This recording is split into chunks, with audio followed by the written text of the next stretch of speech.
부흥의 셋째 날 새벽, 믿음으로 하나님께 봉헌한 예물을 위하여 기도하겠습니다. 하나님께서 지난밤도 주님의 품 안에 저희들을 품어주시고 평안한 쉼을 허락해 주시고 이 새벽 새 날을 시작할 수 있게 하신 은혜를 감사합니다. 오늘 하루를 기대합니다. 오늘 하루도 역사하실 하나님을 바라봅니다. 무슨 일이 일어날지는 알 수 없지만 오늘 하루 영혼을 지키며 살겠습니다. 흔들리지 않겠습니다. 중심을 붙잡고 좌로나 우로나 치우치지 않고 주님이 인도하시는 길로만 나아가겠습니다. 하나님 붙들어 주시옵소서.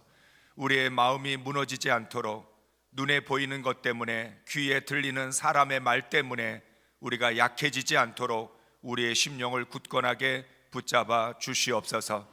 오늘 하루도 무릇 지킬 만한 것 중에 우리의 마음을 가장 먼저 지키게 하여 주시고 구부러진 말, 삐뚤어진 말을 버리게 하여 주옵시며 우리의 눈이 좋은 것만 보고 봐야 할 것들만 볼 수 있게 하여 주시며 우리의 발이 가야 할 곳에 갈 수 있도록 하나님 우리를 온전히 주장하시고 다스려 주시옵소서. 하나님을 신뢰합니다. 하나님을 의지합니다. 오늘도 하나님이 창조하신 세상에서 하나님의 주권과 섭리를 따라 살아가오니 두려워하지 않게 하시고 염려하지 않게 하시고 걱정하지 않게 하여 주시옵소서.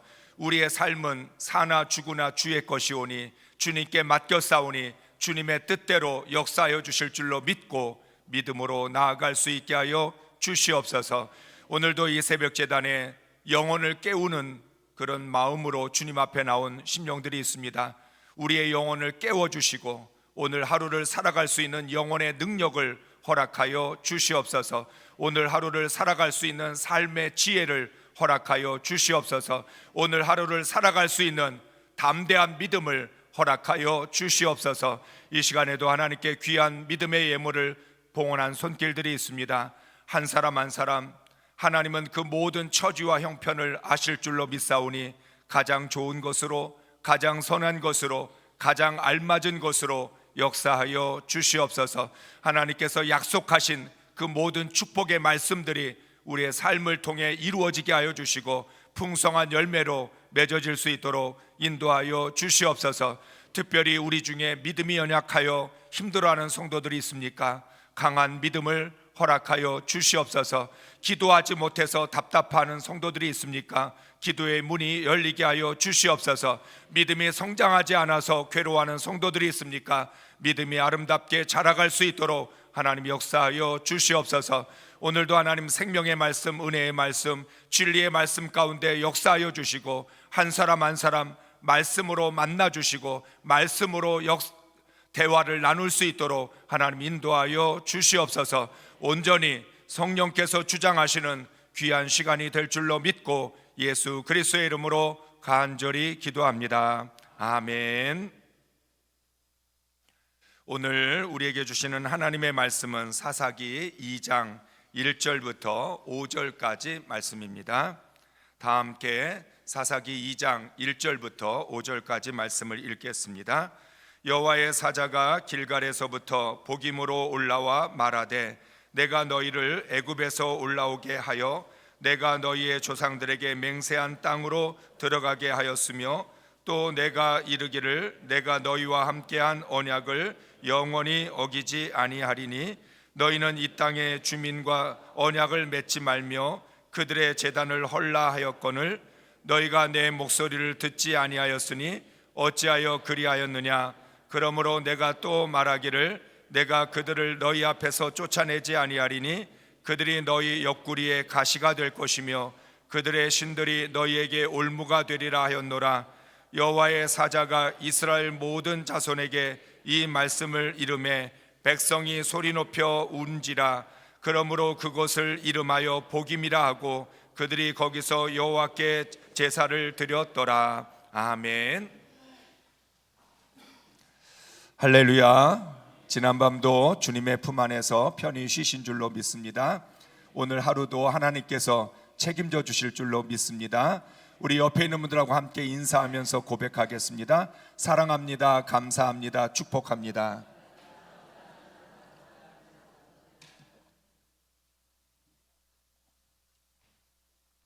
새벽이니까 여러분에게 조금 더 가까이 가서 함께 말씀을 나누겠습니다. 멀리 봐서도 잘생겼는데 가까이 보니까 더 잘생겼죠? 사랑하는 성도 여러분, 우리는 오늘 하루 짧은 시간이지만 무슨 일이 일어날지는 모릅니다. 그런데 우리가 해야 되는 한 가지는 압니다. 그것은 영혼을 지키며 살자는 거죠. 무슨 일이 일어날지 몰라서 내가 해야 될 일을 잊어버리면 우리는 오늘 하루를 힘들게 살 수밖에 없습니다. 오늘 하루 어떤 일이 일어날지, 무슨 일이 있을지 모릅니다. 여러분, 모르는 건 하나님께 맡기시기 바랍니다. 내가 아는 건 뭐예요? 오늘도 내 영혼을 지키면서 살자. 오늘도 믿음으로 살자. 오늘도 은혜로 살자. 오늘도 하나님의 말씀대로 살자. 그건 내가 아는 겁니다. 모르는 건 하나님께 맡기고 내가 아는 중요한 한 가지, 오늘도 영혼을 지키면 된다. 내가 할 일은 영혼을 지키는 일이지 삶을 걱정하는 일이 아니라는 거예요. 오늘 하루를 내가 책임지는 게 아니에요. 책임은 하나님이 지시는 거고 나는 내 영혼을 붙들고 중심을 가지고 살아가는 것. 누구를 만나든 어떤 일을 하든 어떤 상황이 내 눈앞에서 펼쳐지든 내 귀에 무슨 말이 들리고 내 눈에 무엇이 보이든 그것에 상관하지 아니하고 나는 오늘 내 영혼을 지키면서 믿음을 지키면서 중심을 가지고 살겠다라고 하는 그 믿음만 있으면 되는 줄로 믿습니다. 오늘 새벽에도 우리 부목사님이 숙소에서 교회까지 차로 인도해 주셨습니다. 이제 카니발이라고 하는 차 자동문으로 나오기 전에는 우리는 항상 차의 문을 내가 열었잖아요. 탄 사람이 열고 탈 때 열고 내릴 때도 엽니다. 그런데 이게 자동문이 나오면서 운전자가 열어주고 운전자가 이제 열어줘서 타기도 하고 내리기도 합니다. 그게 처음 나왔을 때는 습관이 내가 여는 게 습관이 되니까 내가 열고 운전자가 열어서 이게 오히려 고장나는 일들이 생겨요. 가만히 있으면 열어주는데 내가 열고 타는 게 습관이 돼서 그냥 내가 여는 거예요. 그럼 운전자도 여는 것을 눌렀는데 둘이 같이 하게 되면 이게 잘 안 열려요. 거기서 하나님께서 주시는 묵상이 있어요. 하나님이 운전대를 잡으셨으니까 하나님 열어주실 때까지 기다리라는 거예요. 성질이 급해서 내가 열고 내리려고 하지 말고 내가 열고 타려고 하지 말고 가만히 있으면 열어주니까 가만히 있으면 열어주니까 그때 타고 내리라는 거죠. 우리는 믿음으로 삽니다. 하나님께 운전대를 맡겼습니다. 그런데 왜 그렇게 자꾸만 내가 열려고 하는 걸까요? 내가 열고 타려고 하고 내가 열고 내리려고 할 때가 너무 많은 거예요. 가만히 있으면 하나님이 알아서 열어주셔요. 그때 내리면 되고 그때 타면 돼요. 언제나 하나님의 타이밍, 하나님의 시간, 하나님의 방법을 기다릴 줄 알아야 돼요. 우리는 내 시간으로 살아가는 게 아니라 하나님의 시간으로 살아요. 그런데 지금까지 우리가 경험해 보면 항상 하나님의 시계는 느리게 가요. 그래서 우리 마음속에 하나님의 시계가 고장났나 보다. 왜 빨리 응답 안 해주실까? 왜 빨리 응답 안 해주실까? 이유는 간단해요. 왜 하나님이 빨리 응답을 안 해주시느냐? 그게 우리에게 가장 좋은 타이밍이 아니기 때문에 그래요. 하나님은 우리에게 좋은 것이라면 무엇이든지 해주실 수 있는 참 좋으신 하나님 아버지예요. 하나님이 안 해주실 때에는 그게 나한테 좋지 않으니까 안 해주시는 거예요. 그런데 우리는 하나님의 시간을 생각하지 않고 항상 내 시간에 맞춰서 살아가다 보니까 하나님, 내가 생각할 때는 지금이 타이밍인데 지금이 기회인데 왜 하나님 응답해 주지 않습니까? 라고 불평하고 원망할 때가 많아요. 하나님의 방법이 가장 좋은 방법인데 우리는 하나님의 방법에 대해서 싫어해요. 내가 생각하는 사람의 방법, 눈에 보이는 방법, 지금 당장 예상이 되고 계산이 되고 예측이 되는 방법, 그걸 우리는 너무 좋아해요. 하나님의 방법은 예측이 안 돼요. 하나님의 방법은 계산이 안 돼요. 하나님의 방법은 눈에 보이지 않아요. 그러나 내가 계산할 수 없는 하나님의 방법이, 내가 예측할 수 없는 하나님의 방법이 가장 좋은 방법인 줄로 믿습니다. 그러니까 하나님은 가장 좋은 시간에 가장 좋은 방법으로 하나님 나를 위하여 가장 좋은 것을 예비해 두셨는데, 우리는 가장 좋은 것이 있음에도 불구하고 자꾸만 불완전하고 여러 가지 약점이 많은 그런 사람의 방법을 의지하려고 할 때가 많다는 거죠. 믿음이란 뭐냐? 하나님의 시간을 기다릴 줄 아는 것. 믿음이란 건 뭐냐? 하나님의 방법이 가장 좋은 방법인 것을 믿고 기다릴 줄 아는 것. 하나님은 우리에게 반드시 좋은 것을 주시는 분이라고 하는 것을 믿고 기다릴 때 하나님이 우리 삶 가운데 역사해 주실 줄로 믿습니다. 영혼을 지킨다는 건 바로 그 믿음을 가지고 기다릴 줄 아는 것. 영혼을 지키면서 기도하는 가운데 기다릴 때 하나님께서 여러분에게 가장 알맞은 은혜를 허락해 주실 줄로 믿습니다. 제가 표현하는 은혜는, 제가 은혜라는 말 속에 꼭 그런 표현을 써요. 가장 알맞은 은혜. 여러분, 아무리 좋은 것이 있어도 나한테 알맞지 않으면 소용이 없어요. 아무리 몸에 좋은 보약이 있어도 내 체질에 안 맞는 약은 좋은 약이 아니에요. 뭐가 좋은 약이에요? 나에게 맞는 약이 좋은 약이에요. 뭐든지 나한테 알맞아야지, 적당해야지. 나한테 과하거나 부족하면 그건 좋은 것이 될 수 없다는 거예요. 하나님이 주신 은혜는 선한 은혜, 좋은 은혜, 가장 좋은 것을 주시기도 하지만 그게 나한테 가장 알맞기 때문에 하나님이 내게 주시는 거예요. 아무리 좋은 것이 있어도 그게 내게 맞지 않으면 하나님은 안 주셔요. 하나님이 주실 수 있는 능력이 없어서가 아니라 하나님은 무엇이든지 우리에게 주실 수 있는데, 우리를 창조하셨고 우리의 체질을 알고 계시고 우리의 마음을 알고 계시기 때문에 그것이 나한테 유익한지 아닌지, 내게 좋은 것인지 아닌지를 하나님 판단하셔서 주는 거예요. 그래서 뭐가 제일 좋은 거예요? 하나님이 주시는 게 가장 좋은 것이다. 내가 노력해서 얻어내는 게 가장 좋은 게 아니라 하나님이 주시는 게 가장 좋은 것이고, 지금은 하나님의 시간과 하나님의 방법 속에서 하나님이 역사해 주시는 것, 그게 나에게 가장 알맞은 것이라고 하는 믿음으로 살아가실 수 있기를 주의 이름으로 축복합니다. 우리가 여호수아의 말씀을 읽으면 어떻게 우리가 구원받은 사람들이 이 땅에서 살아야 되는지 답을 찾을 수 있습니다. 여호수아 1장에서 하나님이 여호수아에게 말씀합니다. 두 가지를 포인트로 두셔서 말씀을 합니다. 이제 너희가 들어갈 그 땅은 너희의 조상들 때부터 내가 너희에게 주기로 약속한 땅이다. 내가 너희에게 주는 땅이라고 그래요. 그래서 우리가 여호수아의 말씀을 읽어보면 하나님이 넘겨주셨다라고 하는 말을 많이 써요. 여러분, 넘겨준다라고 하는 말은 뭐예요? 주인이 누군가에게 줄 때 내가 너한테 넘겨줄게. 그 말은 가나안 땅이 또는 모든 것이 하나님이 주인이시기 때문에 주인 되신 하나님이 우리에게 넘겨주시는 거예요. 뭐 하나님이 주인이라는 말에 기분이 나빠요? 내가 주인인 줄 알았는데 기분이 나쁜가요? 하나님이 나한테 넘겨주시는 거예요. 주인은 하나님이에요. 내가 주인이 아니에요. 그러니까 하나님이 넘겨주시면 내가 사용할 수 있고, 하나님이 넘겨주시지 않으면 내 거인 줄 알지만, 내 것 같지만 사용할 수 없어요. 생명도 하나님이 넘겨주신 거예요.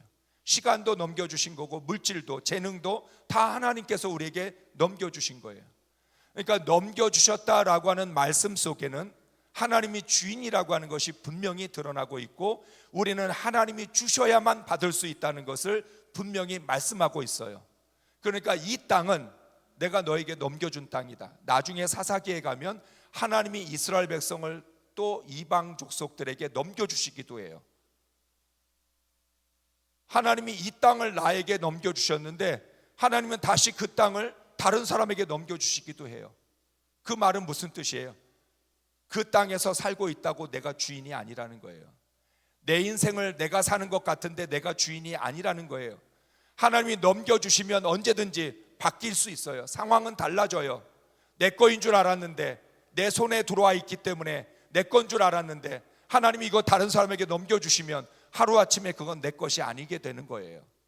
아주 중요한 포인트인데, 하나님이 주셨다, 하나님이 넘겨주셨다, 그 말씀을 통해 주인이 누구인지를 정확하게 말씀을 하셔요. 그리고 나서 두 번째 포인트가 뭐냐면, 너희 발바닥으로 밟는 곳을 너에게 주신대요. 이게 뭐예요? 하나님이 주셨으면 그냥 줘야지, 왜 발바닥으로 밟는 곳을 주셔요? 우리 구원을 받았어요. 구원을 받았는데 우리의 발바닥으로 밟아서 그 구원을 완성해 가야 돼요. 성화의 삶으로 나아가고 영화의 삶으로 나아가고 그리스도의 완전에 이르기까지, 그 다음은 구원을 주신 다음부터는 우리의 발바닥으로 밟는 곳이 우리의 것이 될 수 있어요. 이스라엘 백성은 가나안 땅에 들어가기만 하면 되는 게 아니라 가나안 땅에 들어가서 발로 밟아가야 돼요. 다르게 말하면 가나안 7 족속을 진멸해야 돼요. 발바닥으로 밟아가면서 하나님이 주신 땅에 있는 모든 죄악을 진멸해 나가야 돼요. 그거를 얼마나 발바닥으로 잘 밟아갔느냐, 얼마나 잘 진멸했느냐에 따라 우리의 삶은 달라져요. 많은 성도들이 구원을 받아요. 가나안에 들어가는 것과 똑같아요. 우리 모두 은혜로, 하나님이 주시는 능력으로 그냥 값없이 거저 우리는 구원 받았어요. 이스라엘 백성들은 가나안에 들어가기 위하여 어떤 노력도 한 것이 없어요. 군사훈련을 받은 것도 아니고 무기를 준비한 것도 아니고 자신들이 전략을 짜고 전술을 짜서 전쟁을 한 게 아니에요. 정말 하나님이 값없이 거저 은혜로 가나안 땅을 주셨어요. 그런데 하나님이 값없이 거저 이 가나안을 주시면서 하나님이 명령하신 게 있어요. 너희 발바닥으로 밟는 곳을 너희에게 주겠다. 구원이라는 건 뭐냐?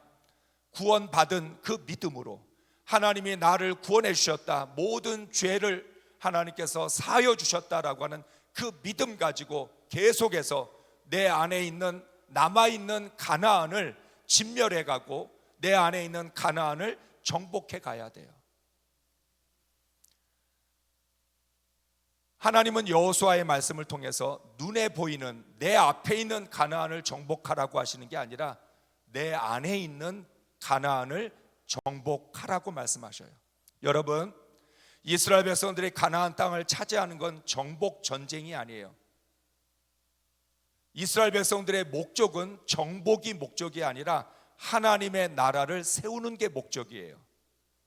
그래서 하나님께서 이스라엘 백성들에게 얼마든지 당장이라도 가나안 땅 주실 수 있어요.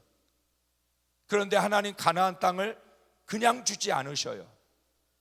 이스라엘 백성들의 믿음을 훈련하시고 그들을 연단하셔서 그 땅을 주셔요. 왜? 가나안을 정복하는 게 목적이 아니라, 땅을 차지하는 게 목적이 아니라 하나님의 나라를 세워야 되기 때문에. 하나님 나라에는 거룩한 백성이 필요해요. 거룩한 백성이 하나님의 나라를 세우는 거예요.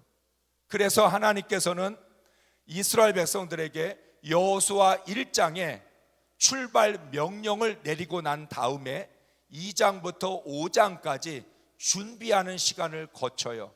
그리고 나서 6장에 가서야 여리고를 정복해요.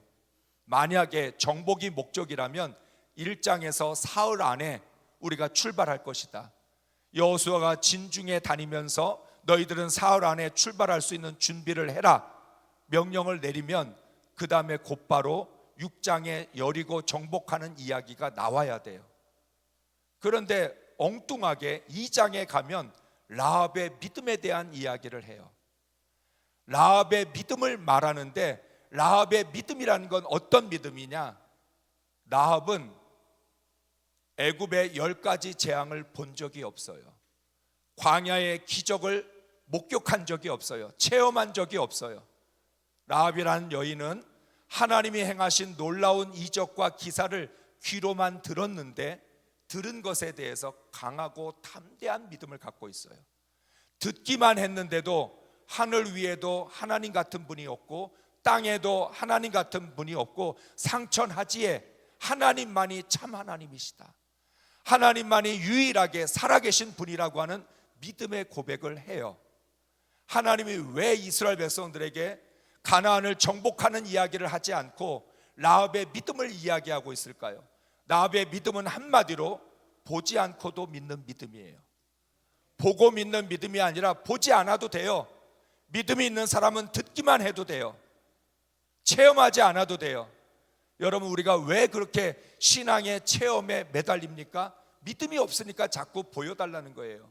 믿음이 없으니까 하나님께 자꾸만 증거를 달라고 그래요. 기드온이라는 사람, 믿음이 없으니까 하나님께 계속 증거를 요구해요. 라합이라는 여인이 믿음의 고백을 할 때 어떤 증거도 요구하지 않으셨어요. 요구하지 않았어요. 그리고 뭐라고 얘기해요? 우리는 그 이야기만 듣기만 해도 마음이 녹아내렸고 두렵고 떨렸다. 그게 하나님이 가나안을 정복할 수 있는 믿음이라고 하는 믿음의 기준으로 라합을 말씀하고 있는 거예요. 이제부터 너희가 이 땅을 발바닥으로 밟아가야 되는데 라합과 같이 보지 않고 믿는 그 믿음, 강하고 담대한 믿음이 있어야 발바닥으로 밟아갈 수 있고 그리고 정복할 수 있다라고 말씀을 하셔요. 그리고 난 다음에 요단을 건너요. 요단을 건넜는데 하나님은 12개의 돌을 가져와서 기념물로 삼게 하시고 후손들에게 이 역사를 가르치라고 말씀하셔요. 그리고 나서 할례를 통해서 애굽의 모든 수치가 떠나갔다라고 말씀해요. 그 말은 무슨 뜻이에요? 요단을 건너는 게 목적이 아니라 이스라엘 백성들에게 오랫동안 있었던 그 모든 수치가 씻어지고 떠나가는 것이 더 큰 목적이에요. 왜?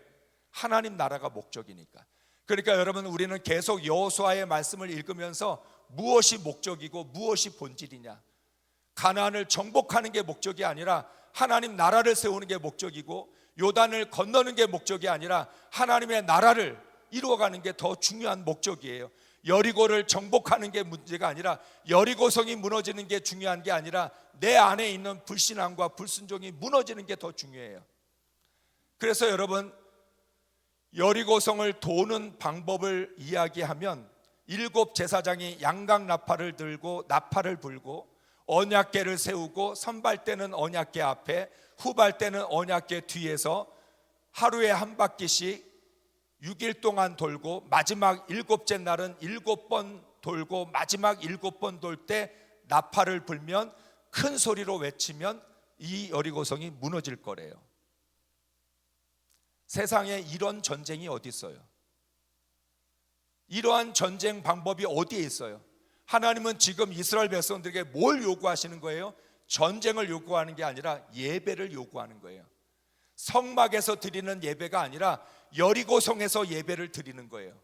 침묵하고 아무 말도 하지 않는 가운데 언약궤를 앞세우고 그 언약궤를 따라서 그 한 바퀴 한 바퀴씩 돌아요.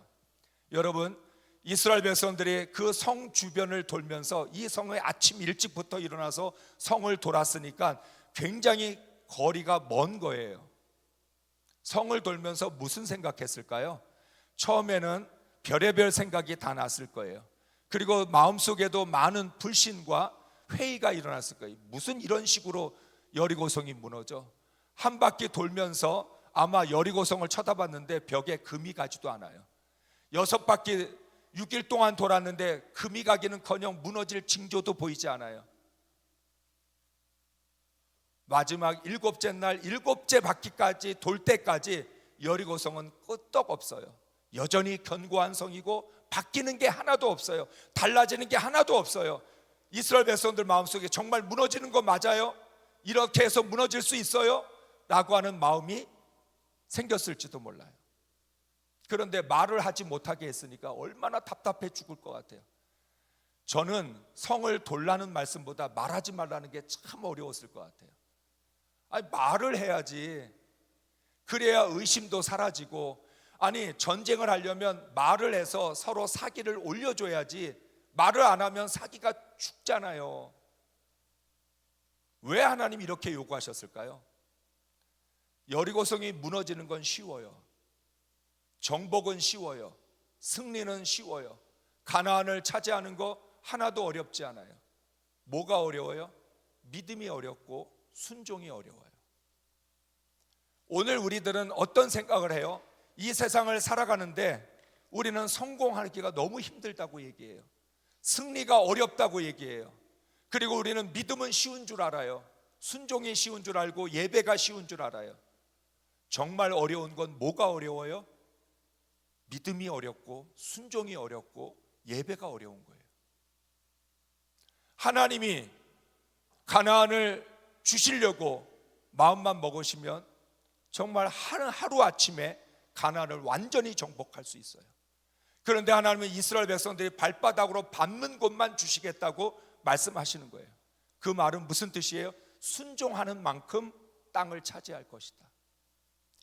너희의 믿음의 분량만큼 이 땅을 차지할 것이다. 믿음 없이 순종 없이는 이 땅을 차지해도 소용이 없다. 여러분, 믿음 없이 순종 없이 땅만 차지하면 어떤 결과가 되는지, 그리고 가나안을 정복하는 게 목적이 아니라 하나님 나라를 세우는 게 목적이라는 걸 잊어버리면 어떻게 되는지 바로 오늘 사사기 2장에서 말씀해요. 여러분, 우리는 구원받은 그리스도인으로 인생을 살아가면서 하나님, 내가 예수 믿고 구원받았는데 신앙생활을 열심히 하고 있는데 왜 이렇게 나한테는 가시가 많고 올무가 많아요? 하나님, 내게 너무나 가시가 많아요. 올무가 많아요. 여러분, 우리는 인생을 살아가면서 지뢰밭을 걷는 느낌이 들어요. 어디서 폭탄이 터질지 모르는, 매일매일 불안한 삶을 살아가기도 해요. 가시도 많고 올무도 많은 이 인생, 우리가 이러려고 예수 믿었나? 예수 믿고 구원받은 사람들에게 왜 이렇게 가시가 많고 올무가 많은 걸까? 우리가 마음에 늘 의문을 가져요. 여러분이 잘 아시는 것처럼 여호수아의 말씀 속에서 하나님이 분명히 가나안을 정복하는 게 목적이 아니라 하나님 나라를 세우는 게 목적이고, 하나님 나라를 세우려면 너희 마음속에 있는 불신앙과 불순종을 무너뜨려야 되고 애굽의 모든 수치가 떠나가야 된다. 구원받은 그리스도인들은 모든 수치와 모든 상처를 깨끗이 씻어야 돼요. 그런데 여러분, 아이러니하게 뭔지 아세요? 구원은 받았는데, 죄로부터는 용서를 받았는데 자기 마음의 수치와 상처를 그대로 안고 살아가는 사람들이 너무 많아요. 여러분, 왜 죄는 용서받았는데 여러분의 마음의 상처는 씻지 못했나요? 왜 여러분 안에 있는 수치와 부끄러움이 씻어지지 않나요? 왜 떠나가지 않나요? 하나님은 할례를 통해서 이스라엘 백성들에게 선포하셨어요. 요단을 건너는 순간 너희 마음속에 오랫동안 자리 잡고 있었던 애굽의 종살이의 그 모든 수치와 부끄러움, 그리고 모든 상처 완전히 다 떠나갔다, 씻어졌다. 죄로부터만 용서받을 게 아니라 상처로부터 자유해야 되고 모든 수치와 부끄러움에서부터도 벗어나야지요. 그게 진정한 구원이죠. 그러면서 하나님께서 말씀하신 게 가나안 7 족속을 진멸하래요. 사랑하는 성도 여러분, 내 안에 가나안의 7 족속이 살고 있어요. 아십니까? 내 안에 가나안 7 족속이 살고 있어요. 구원받은 우리 안에 아직 남아있는 진멸하지 못한 가나안 족속들이 있어요. 하나님은 우리를 의롭다라고 선언해 주시고 우리를 이제는 죄인이 아니라 의인이라고 말씀하시면서 너희가 의인이 되었기 때문에 너희 스스로가 너희 안에 있는 가나안 7 족속을 진멸하라고 말씀하셔요. 마가복음 7장에서 예수님이 말씀하셨어요. 사람의 입으로 들어가는 것이 더러운 게 아니라 사람의 마음속에서 나오는 것이 더럽다. 우리 마음에는 모든 악한 생각들이 있는데 교만과 우매함과 간음과 여러 가지 시기와 질투와 이런 것들이 내 안에 있대요. 왜 가시가 있고 왜 올무가 있어요? 내 안에 교만이 진멸되지 않았기 때문에, 내 안에 시기와 질투가 진멸되지 않았기 때문에, 내 안에 가나안 7 족속과 같은 모든 악한 생각들이 내 안에 그대로 살아있기 때문에 내가 진멸하지 않은 만큼, 내 교만이 죽지 않은 만큼 그 교만이 나를 계속 찔러요. 시기와 질투가 내게 올무가 돼서 나는 계속해서 시기의 올무에 걸려 넘어지고 질투의 올무에 걸려 넘어져요. 내 속에 우매한 것들, 간음과 여러 가지 온갖 그런 죄악들, 가나안 7 족속으로 대표되는 이 가나안 7 족속이 내 안에 살아있는 만큼 나는 고통을 받게 될 거고, 그것 때문에 가시로 매일같이 찌르게 될 거고요, 올무에 걸리게 될 거예요. 오늘 본문의 말씀에 보면 그것 때문에 이스라엘 백성이 울기 시작했어요. 괴로워했어요. 하나님이 약속하신 젖과 꿀이 흐르는 땅에서 고통과 궁핍함을 겪어야 되는 거예요. 하나님이 말씀하신 젖과 꿀이 흐르는 땅인데, 젖과 꿀이 흐르는 땅이 아니라 고통과 궁핍함이 흘러 넘치는 땅이 됐어요. 왜 그랬을까요? 가나안을 정복하지 못했기 때문에, 내 안에 하나님의 나라가 세워지지 않았기 때문에, 내 안에 아직도 진멸하지 못한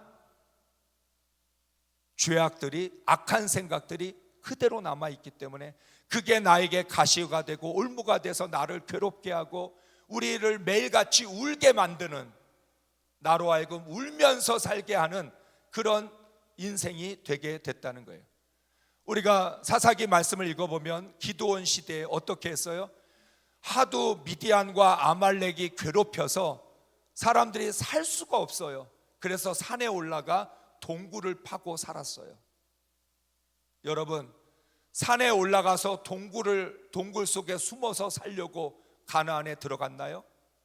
이러려고 가나안을 정복한 건가요?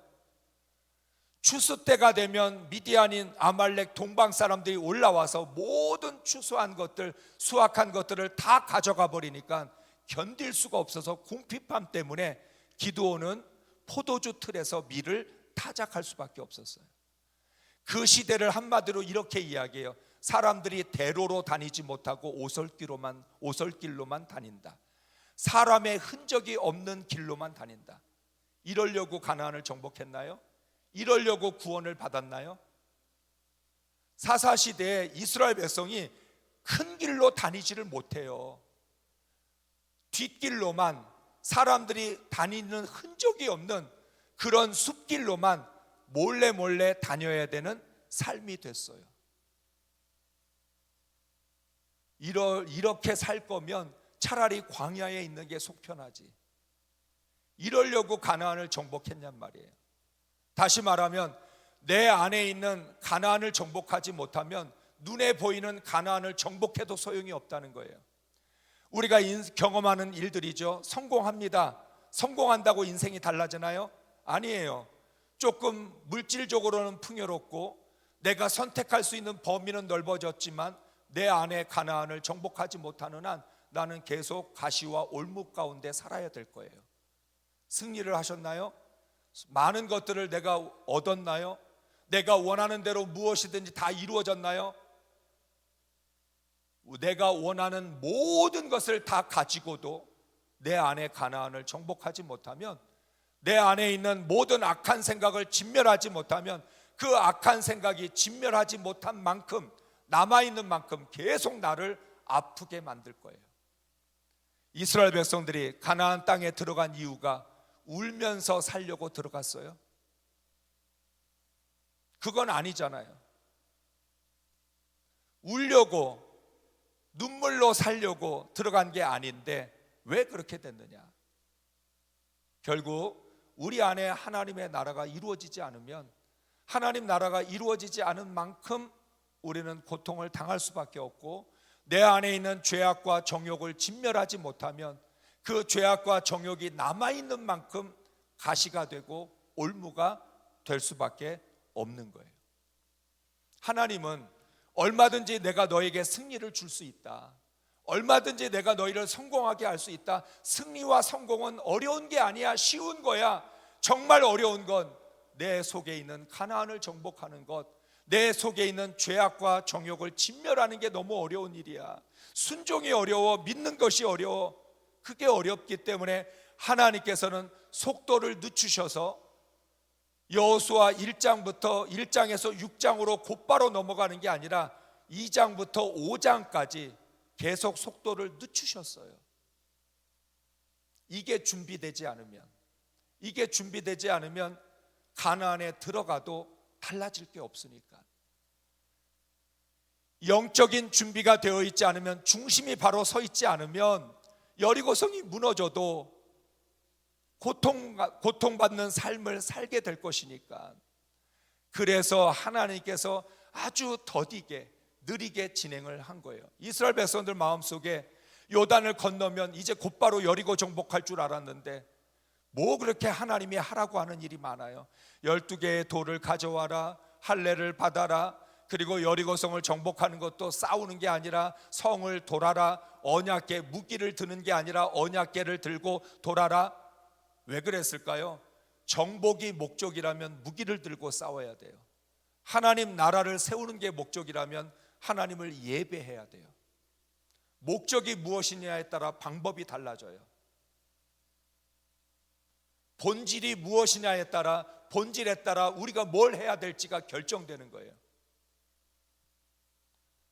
하나님께서 가나안의 첫 번째 전쟁인 여리고 전쟁에서 이스라엘 백성들에게 분명하게 선언하시는 거예요.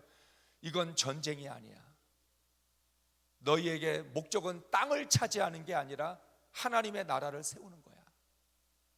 그렇기 때문에 너희들은 손에 무기를 드는 게 아니라 언약궤를 따라, 하나님의 말씀을 따라 제사장과 함께 그 성을 도는 침묵 중에 너희의 목소리를 입 밖에 내지 말고, 그리고 어떤 소리도 들리지 않게 침묵 중에서 그렇게 예배를 드리는 것처럼 여리고성을 돌라고 하신 이유는 가나안 정복의 목적이 하나님의 나라를 세우는 거에 있기 때문에 그래요. 예수님께서 사역을 하시면서 첫 번째 던지셨던 메시지가 회개하라, 천국이 가까이 왔느니라 라고 말씀하셨어요. 그 말은 구원의 목적이 하나님의 나라에 있다는 거예요. 우리는 왜 구원받았어요? 단순히 죄로부터 용서함 받기 위해서, 죄책감을 덜기 위해서, 수고하고 무거운 짐을 내려놓기 위해서, 물론 그것도 있지만 하나님의 나라를 세우기 위해서요. 그래서 회개하라, 천국이 가까이 왔느니라 라고 선포하신 다음에 산상설교에서 예수님은 천국의 삶을 살아가는 사람들의 심령에 대해서 말씀하셨어요. 심령이 가난한 자는 복이 있나니, 애통하는 자는 복이 있나니, 온유한 자는 복이 있나니, 의에 줄이고 목이 마른 자는 복이 있나니. 그런 심령을 가져야 내 안에 가나안을 진멸하고 하나님의 나라를 세울 수 있는 거예요. 그런 사람이 하나님 나라를 살아가는 거예요. 예수님이 말씀하시는 구원은 단순히 죄만 용서받으면 된다, 죄를 용서받고 회개하면 된다라고 말씀하는 게 아니에요. 그보다 더 나은 하나님의 구원을 이루어 우리는 이 땅에서부터 하나님의 나라를 살아갈 수 있어야죠. 죽어서 가는 천국 말고 이 땅에 살아가는 이 순간부터, 오늘부터 내 안에 하나님의 나라가 이루어져야 되는 것이고, 우리의 가정 가운데, 교회 가운데, 이 나라 가운데 하나님의 나라가 세워져야 돼요. 그러려면 뭘 해야 된다고요? 내 안에 가나안을 진멸해야 돼요. 내 안에 있는 모든 악한 생각을 진멸하지 않고는 될 수 없어요. 어제 말씀과 연결이 되죠. 어떻게 해야 영혼을 지킬 수 있어요? 내 안에 가나안을 진멸해야 영혼을 지킬 수 있어요. 내 안에 하나님의 나라가 이루어져야 영혼을 지킬 수 있어요. 여러분, 우리는 늘 항상 기뻐하고 쉬지 말고 기도하고 범사에 감사하기를 원해요. 이 데살로니가전서 5장의 말씀은 한국교회 성도들이 가장 좋아하는 말씀 중에 하나예요. 모든 성도들 대부분 그 말씀을 좋아하고 기도할 때마다 그 기도를 해요. 그런데 내 안에 가나안을 내버려둔 채 어떻게 항상 기뻐할 수 있냔 말이에요. 내 안에 모든 악한 생각을 그대로 내버려 두고 하나님의 나라가 이루어지지 않았는데 어떻게 항상 기뻐할 수 있냐는 거예요.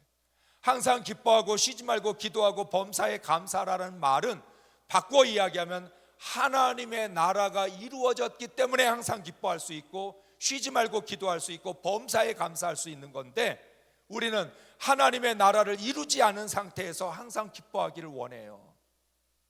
기도만 한다고 되는 게 아니라 발바닥으로 밟아야 돼요. 믿음은 액션, 믿음은 행동하는 거예요. 기도했기 때문에 발바닥으로 밟아가야 돼요. 하나님을 예배했기 때문에 발바닥으로 밟아가야 돼요. 우리가 말씀을 들었기에 그 말씀을 곱씹으면서 되새김질하면서 발바닥으로 밟아가야 돼요. 안성에 사랑의 교회 수양관이 제일 처음 지어졌을 때, 제가 새로 수양관이 잘 지어졌다라고 하는 소식을 듣고 지어지자마자 제가 사랑의 교회 수양관을 갔었어요, 안성에. 그런데 제가 숙소에서 1층까지 내려가는데 계단으로 좀 내려갔거든요. 계단으로 올라가고 계단으로 내려가는 편이어서 엘리베이터가 있는데도 계단으로 내려갔어요. 그런데 딱 밤이니까 계단을 열었는데 캄캄해요. 캄캄한데 불을 켜는 스위치가 없어. 어이씨, 무슨 새로 잘 지었다고 그러는데 스위치도 안 만들어 놨어? 뭐 이런 생각을 가졌어요. 그리고 그냥 어쩔 수 없으니까 내려갔죠. 내려갔더니 불이 들어와요. 그 등이 뭐예요? 센서 등이에요. 분명히 앞에서는 캄캄해요. 그런데 내가 발을 내디디면 내디딘 만큼 불이 들어와요. 그 다음에 또 내디디면 또 불이 들어와요. 몇 번 그렇게 불이 들어오는 게 확인이 되니까 그 다음부터는 믿고 내려갈 수 있게 돼요. 믿음으로 산다는 게 뭘까? 기도로 산다는 게 뭘까? 기도했으니까 불이 들어올 줄 믿고 내딛는 거예요. 내 발을 내딛어야 돼요. 하나님께서 요단강으로 들어가라 하셨으니까 요단강에 발을 내딛어야 갈라져요. 갈라져야 들어가는 게 아니라 내딛어야 갈라지는 거잖아요. 기도했다는 말은 무슨 뜻이에요? 기도했으니까 믿음으로 나아가겠다는 뜻이고, 기도했으니까 믿음으로 밟아가겠다라고 하는 뜻이잖아요. 내 앞길이 안 보여요. 빛이 안 보여요. 어두워요. 그런데 믿고 나아가면 내가 밟는 발자국만큼 불이 들어오게 되어 있고 보이게 되어 있고, 그걸 통해서 하나님의 인도하심을 받는 거예요. 그게 바로 시편 119편의 말씀처럼 주의 말씀은 내 발의 등이요 내 길의 빛이다. 그게 저는 센서 등을 너무나 잘 표현해 주는 말씀 같아요. 어떻게 시편 119편이 센서 등을 개발할 줄 알았지? 내 발의 등이고 내 길의 빛이에요. 정말 가나안을 정복해 간다는 것, 구원을 이루어 간다는 것, 구원을 받았기 때문에 과감하게 발을 내딛고 나가는 거예요. 구원을 받았기 때문에 죄와 과감하게 싸울 수 있는 거예요. 그래서 사도 바울이 이야기했던 내가 믿음의 선한 싸움을 싸울 수 있었던 이유는 구원을 받았기 때문이에요. 하나님의 나라를 이루기 위한 매일 같은 영적 전쟁을 치룰 수 있어요. 만약에 구원받지 못했다면 그럴 용기가 없었을 것이고, 구원받지 못했다면 죄와 싸울 마음조차 품지도 못했을 거예요. 엄두가 나지 않았을 거예요. 구원 받았기 때문에 죄와 싸울 수 있고, 예수님이 너희가 세상에서 환난을 당하나 너희가 세상을 이겨노라라고 선포하셨기 때문에 우리는 우리의 모든 죄와 욕심과 싸울 수 있는 거예요. 이길 수 있다는 말씀, 약속의 말씀이 있으니까 그 말씀 붙들고 살아가는 거예요. 여러분, 우리는 예수 믿고 구원받아 마음의 평안을 누리기를 원하고 자유하기를 원해요. 그러려면 내 안에 가시와 올무가 되는 이 근본적인 악한 생각을 진멸해야 되고, 그것을 발로 매일같이 밟아 나가서 완전히 내 안에서 사라지게 만들어야 되죠. 여러분, 내 속에 악한 생각, 악한 마음이 수시로 들어와요. 들어오는 건 이상한 일이 아니에요. 뭐가 이상한 일인 줄 아세요? 구원받은 그리스도인들이 그 악한 생각과 악한 마음을 내쫓지 못하는 게 문제예요. 가나안 족속이 있어요. 하나님이 분명히 말씀하셨어요. 너희가 가나안에 들어갈 텐데 이 땅을 내가 너에게 줄 텐데 거기에는 가나안 7족속이 있다. 이 족속은 죄악의 심판을 받는 것이고 하나님이 이들을 진멸하셔서 이들을 심판하시고 그 위에 너희를 통해 하나님 나라를 세우겠다고 선언하신 거예요. 하나님이 이스라엘 백성들에게 너희 가나안에 들어가면 아무도 없다. 아무도 없으니까 너희들 편안하게 살아라. 이제 가나안에 들어가면 너희들 먹고 사는 일만 걱정하면 된다. 이렇게 말씀하신 게 아니라 가나안에 들어가면 광야에서 만나지 못했던 온갖 죄악과 온갖 정욕들을 보게 될 것이고 온갖 우상들을 볼 것인데 그걸 반드시 진멸해야 된다고 말씀하셨어요. 구원받은 그리스도인에게 고난이 없다고 말씀하지 않으셨어요. 환난을 당할 것이라고 말씀하셨어요. 구원받은 그리스도인들은 죄로부터 모든 죄를 깨끗이 사함받은 우리들에겐 다시는 죄를 짓지 않을 거라고 말씀하지 않으셨어요. 오히려 죄 씻음 받기 전보다 더 치열한 영적 전쟁이 있을 것이라고 말씀하셨어요. 왜 우리는 내 안에 가시와 올무를 잔뜩 끌어안고 살아가고 있나요? 우리는 매일같이 그 가시와 올무를 제거할 생각은 안 하고 우리 안에 있는 악한 생각들을 진멸할 생각은 안 하고 하나님 앞에 매일같이 그렇게만 기도해요. 하나님, 나 너무 힘들어요. 나 너무 괴로워요. 나 너무 고통스러워요. 하나님이 기드온에게 뭐라고 얘기하셨어요? 너의 힘으로 이스라엘 백성을 미디안의 손에서 구원하라. 하나님이 구원은 하나님이 하시는 건데 기드온에게 말씀하셨어요. 너의 힘으로 이스라엘 백성을 미디안의 손에서 구원하라. 내 믿음으로, 내 기도로 내 안에 있는 죄악에서 나를 구원할 수 있어야 돼. 예수 그리스도가 우리를 구원하셨기 때문에 주님의 구원을 믿는 사람들은 우리의 스스로의 믿음과 결단으로 우리 안에 있는 모든 죄악을 진멸하면서 하나님의 나라를 세워가야 되고 구원해 가야 돼요. 기드온이 말했어요. 하나님, 나는 가장 작은 자입니다. 믿음이 없으면 언제든지 가장 작은 자가 돼요. 여러분이 가지고 있는 물질이나 여러분의 소유나 여러분의 성공과 승리와는 상관이 없어요. 믿음 없으면 세상에서 가장 작은 자가 되는 것이고 믿음이 있으면 세상에서 가장 큰 용사가 되는 거예요. 하나님은 기드온에게 가장 큰 용사, 큰 용사여라고 불렀는데 기드온이 가지고 있는 정체성은 하나님, 나는 가장 작은 자라고 그렇게 생각하면서 살아가요. 구원받은 그리스도인들이 그런 정체성으로 살아가요. 나는 가장 작은 자다. 난 아무것도 못해. 난 죄와 싸우지 못해. 내 안에 가나안을 진멸할 수 없어. 내 안에 가나안을 정복할 수 없어. 그런 정체성을 갖고 있으면 계속 가시가 나를 찌를 거고 올무가 내 발목을 잡을 거예요. 저는 늘 그런 이야기예요. 누가 나를 넘어뜨리는 게 아니라 내가 내 발에 걸려 넘어지는 거다. 내가 내 죄에 걸려 넘어지는 거고요. 내가 내 악한 생각에 걸려 넘어지는 거예요. 여러분, 제가 또 말씀드릴게요. 고난 때문에 죽는 게 아니라 믿음이 없어서 죽는 거예요. 우리는 항상 고난 때문에 죽을 것 같다고 생각을 해요. 고난 때문에 죽지 않아요. 믿음이 없으면 죽는 거예요. 오늘 우리들의 어디에다가 초점을 맞출 거냐, 목적과 본질을 정확하게 깨닫지 못하면 자꾸 우리는 헛다리를 짚을 수밖에 없고 엉뚱한 것을 위해서 우리의 에너지를 낭비할 수밖에 없어요. 하나님 우리에게 물으셔요. 가나안을 정복하는 게 문제냐, 아니면 하나님 나라를 세우는 게 문제냐, 목적이 뭐냐? 여리고를 정복하고 요단을 건너도 그게 목적이 아니에요. 그게 결과가 아니에요.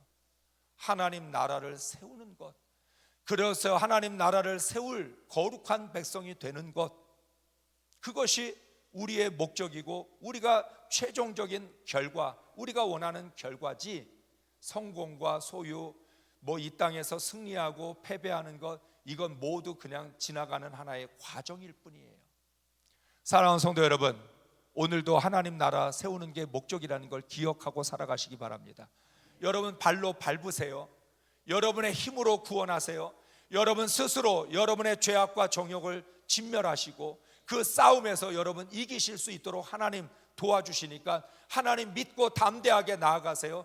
지금 내 눈앞은 어두워요. 내 발을 내딛는 만큼 불이 들어올 거예요. 내가 발을 내딛으면 요단강이 갈라지고 홍해가 갈라질 거예요. 내 앞에 있는 여리고성이 무너질 거예요. 그런데 중요한 건 눈에 보이는 여리고성이 무너지는 게 아니라 내 안에 있는 불신앙과 불순종이 무너져야 되는 것이고, 내 죄악이 무너지지 않으면 인생은 달라질 거 하나도 없다는 거예요. 우리는 발등에 떨어진 불만 끄면 숨통이 트일 것 같고, 내 눈앞에 있는 당면 과제만 해결되고 이 고난이 끝나면 나는 살 것 같은데 아니에요. 그렇지 않아요. 절대 그렇지 않아요. 아무리 고난이 해결이 되고 문제가 해결이 돼도 내 속에 있는 문제가 해결되지 않는 한 나는 계속해서 지옥 같은 삶을 살 거고 불행한 삶을 살아갈 거예요. 하나님은 정말 우리를 행복하게 하시려고 우리를 구원하셨고, 그리고 말씀하셨어요. 하나님의 나라가 너희 안에 있다. 하나님의 나라를 다른 데서 찾지 마라.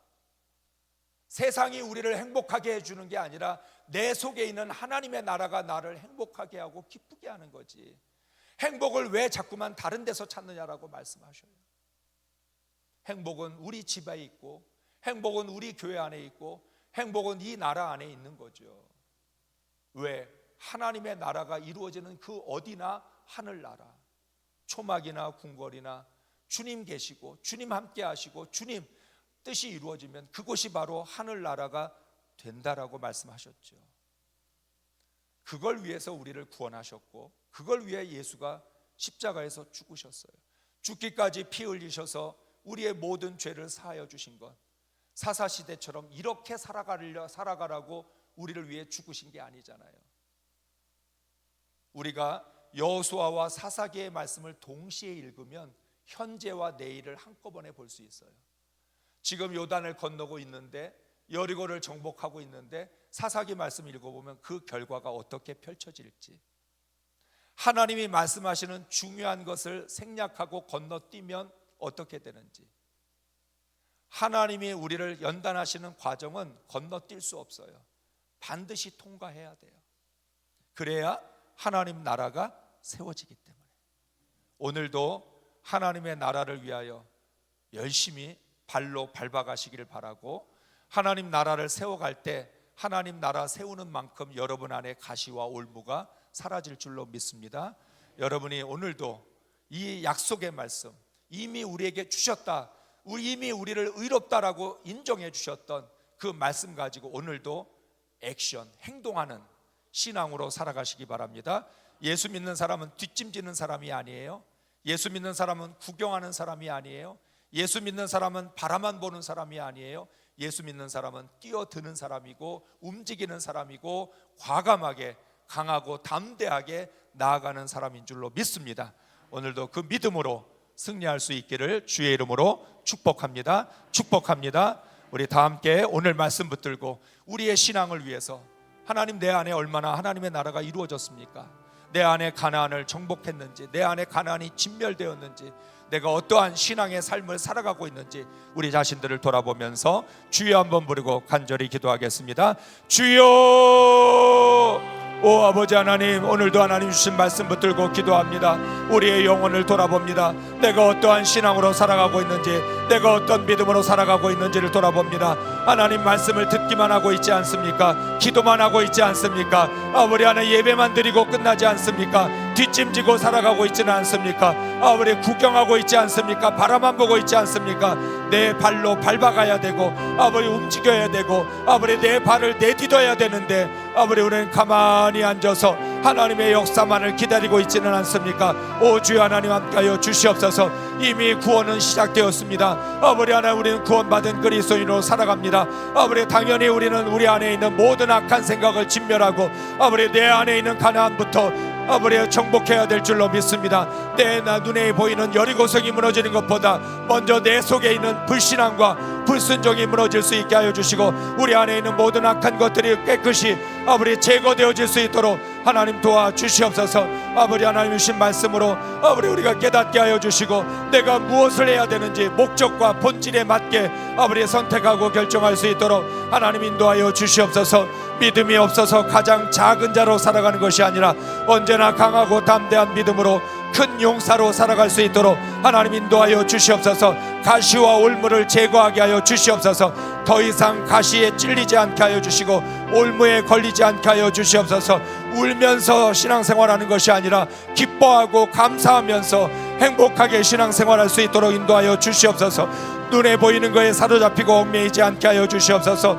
아버지 우리가 진리 안에 자유함이 있게 하여 주시고 아버지 모든 수고하고 무거운 짐 다 벗고 아버지 정말 하나님의 나라를 바라보며 하나님의 나라를 위하여 우리의 삶이 아버지 나아갈 수 있도록 인도하여 주시옵소서. 아버지 애굽으로 되돌아가는 것이 아니라 앞으로 전진해 나아갈 수 있는 우리의 삶이 되게 하여 주시옵소서. 아버지 정말 새 사람으로 아버지 새 포도주를 준비하여 새 부대에 담을 수 있도록 하나님 인도하시고 역사하여 주시옵소서. 아버지 하나님 이번 부흥성회를 통하여 내가 정말 하나님을 예배할 줄 아는지 내가 못 본 채 하지 않는지 아버지 내가 영혼을 지킬 줄 아는지 내 속에 있는 모든 가난을 정복했는지 진멸했는지 아버지 우리가 돌아보게 하여 주시고 우리의 믿음이 단단하게 세워지게 하여 주시옵소서. 우리의 속사람이 아버지 건강하게 세워질 수 있도록 인도하여 주시옵소서. 우리의 내면이 더욱 아버지 하나님 바르게 세워질 수 있도록 하나님 인도하여 주시옵소서. 우리가 기초와 아버지 하나님 목적과 본질 아버지 이것들을 중요하게 생각하게 하여 주옵시고 목적에 맞는 방법으로 살아갈 수 있도록 주여 인도하여 주시옵소서. 주여 주여 우리의 마음과 생각을 다스려 주시옵소서. 오 주님 함께하여 주셔서 우리를 붙들어 주시기 원합니다. 아버지 우리가 정말 진정한 변화가 일어나게 하여 주시고 우리의 삶이 새로워지게 하여 주시옵소서. 어제와 오늘이 하나도 다를 것 없는 삶이지만 그 속에서 우리는 날마다 변화되고 날마다 성장하고 성숙해져 갈 수 있도록 아버지 그리스도의 장성한 물량에 이르기까지 날마다 자라가는 아버지 귀한 은혜가 우리 가운데 있게 하여 주시옵소서. 주여 우리를 붙들어 주시옵소서. 주여 오늘 이 시간에도 아버지 하나님 앞에 간절히 기도할 때 우리의 마음이 더욱 뜨거워지게 하여 주시고 하나님의 말씀을 깨닫고 그 말씀으로 우리가 살아갈 수 있도록 주여 인도하시고 역사하여 주시옵소서. 주여 붙들어 주시옵소서.